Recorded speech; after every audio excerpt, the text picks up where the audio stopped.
Picture a dry, breezy afternoon on the edge of an open North American woodland. Low shrubs throw broken shadows over hardpan. A flock of hadrosaurs splits and runs, dust lifting like a curtain. Heavy footfalls thud through the ground. Two shapes cut into the clearing. A Triceratops about 9 meters long steps forward, chest deep and head massive, 3 horns pointing like spears from a moving wall. It drops its skull, snorts, and scrapes the soil. Facing it is an Ankylosaurus, 7 to 8 meters of squat armor, a back roofed in bone plates, a tail ending in a stone hammer that sways left and right. Testing range. Put these two prehistoric tanks on the same flat, and the question is not who bites harder. The question is, which bone breaks first? Set the stage. It is the very end of the Cretaceous on lowlands that stretch between stands of open woodland. The climate is warm. The ground is mostly firm and level with few sharp rocks, stiff enough for hooves to grip, and elastic enough to soak up shock. A typical Triceratops measures around 9 meters and can weigh 6 to 10 metric tons, with a high shoulder and a center of mass slightly forward to fuel a drive. Ankylosaurus is a little shorter, often 5 to 8 tons, but it rides much lower, almost welded to the earth by short, powerful limbs and a very low center of gravity. This is not a death match. Think typical collision behavior. One animal gets a few full-power horn charges, the other gets a few full-power tail swings. Losing means a critical fracture in a leg, rib cage, neck, or tail, or a trauma that makes eating and moving so difficult that survival drops. A field biologist does not ask who is meaner. A field biologist asks who still walks away. Start with the horned tank. Triceratops wears a skull that can exceed 2 meters in length, nearly a third of the front half of the animal. 2 long brow horns lean forward with a gentle curve, and a shorter nasal horn stiffens the central line. The frill is a thick shield that extends behind the head. It guards the neck and anchors enormous muscle sheets. The neck itself is short, deep, and packed with muscle, like a sledgehammer mounted on a block of meat. The weight of the head means that once it drops, the whole front half becomes a living battering ram. Stand low in front of a Triceratops, and you are looking at a wall with spikes that wants to run you over. From skull to torso, the body is built to push. The chest is deep, the rib cage wide. The limbs are pillars. The forelimbs splay slightly outward at the elbows, which improves stability when a hit pushes back. The center of mass lives between all 4 feet to catch recoil. The strike pattern is short runway plus sudden blast. Lower the head, level the horns, drive from the hind feet through the hips, shoulders, neck, and into the horn cores. Weakness lives in angles. A strong lateral hit can twist the neck and stress joints. The flanks are meaty but not invulnerable. A well-timed lateral blow can find ribs when the animal is shifting weight. Now, the hammer tank. Ankylosaurus carries a roof of osteoderms, thick bone tiles set like shingles across the back with low studs and keels.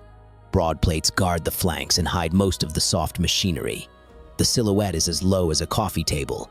Short, stout legs pin the body to the ground so it resists tipping and sliding. The defensive pose is simple and stubborn. Tuck the head. Present the armored back. Keep the soft belly shaded by the ribs. If Triceratops is a drill, Ankylosaurus is a concrete block wrapped in steel and laid flat. The weapon that matters sits at the end of the tail. Toward the tip, several vertebrae fuse into a stiff handle. Long tendons and thick muscles run along the shaft and cinch it tight, so power flows cleanly into the club. The swing uses the hips like a hinge and the spine like a spring. The natural target line is low, across shins and ankles, the softest points on a big opponent. A clean hit can crack or break bone. There is a cost. To swing, Ankylosaurus must rotate, and if it overcommits, it risks showing a slice of belly or thigh. If that sliver opens at the wrong second, horns have a path. Run the simulation. In the first scenario, Triceratops takes the initiative. Ankylosaurus plants in the defensive pose, head low, back raised toward the threat. Triceratops backs up a few strides, draws a deep breath, loads the hindquarters, and drives in at a slight diagonal to avoid a straight counterswing. Time slows. A horn meets the curve of an armor plate. Force runs backward from horn to skull to neck to shoulders. On the other side, force dives from plate to spine to hips. The curved, ridged armor pushes the horn offline, makes it slide and deflect, and bleeds off the chance to pierce. The risk transfers to the attacker. Microfractures can form in the horn core, neck ligaments stretch. Cervical discs are squeezed hard. Ankylosaurus skids a few steps but does not topple and does not expose its underside. That first hit rarely punches through the roof. On immediate safety, the low-armored tank holds its ground. Reset the board for Scenario 2. Ankylosaurus answers with the tail. After the glancing ram, Triceratops wheels wide to set up again. For a heartbeat, the front leg is forward and carrying extra weight. Ankylosaurus pivots the hips, coils the spine, and lets the club draw a flat arc through the frame. In slow motion, the path is clear. The head of the club meets the forelimb just below the elbow. A phantom cutaway shows stress lines race across bone, a joint twisting past its safe range. One honest hit here can leave a heavy crack or a clean break. The charge is gone. The next turn is gone. The animal can still breathe and roar, but it cannot sprint or steer for days or weeks. It does not need to fall to lose. A limp is enough to end the hunt or the migration. There is another branch to this moment. If the club misses and the swing opens too much flank, Triceratops can pivot half a step and drive a horn into softer targets along the lower belly or the upper thigh. Internal bleeding and fractured ribs are injuries that do not have to show on the skin to end a season. So who wins and who survives? Triceratops owns the opening. That first drive is a shock to the senses and a real threat to soft areas if a mistake appears. But every time it throws the whole front half into a ridge of armor, it assumes the risk of a twisted neck and a bruised spine. Ankylosaurus plays the patient game. It needs clear space and timing, but the defensive plan is brutally simple.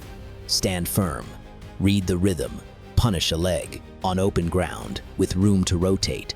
The armored hammer has a better chance of walking away because it can remove the other animal's locomotion with a single well-placed blow. In tight cover where trees limit tail arcs, the odds tilt back. Short, straight rams into the less armored side can finish what the forest starts. The lesson buried in the dust is a lesson about injury. At the top of a food web, staying power is not just about the hardest hit. It is about the one who manages damage best. Neither species is built to collide every day. One bad exchange can cost weeks of feeding and moving, which in a real landscape is the same as losing. If you had to stand somewhere on this flat and pick a safe angle, would you trust the air behind the horned wall or the space behind the swinging club? And if the third shape on the horizon were a two-legged predator like Tyrannosaurus, how would the ground shake when three heavy strategies share the same field? That is a story for another day. Here, between dust and shadow, the decision is not stamped in bite marks. It is written in the first bone that fails.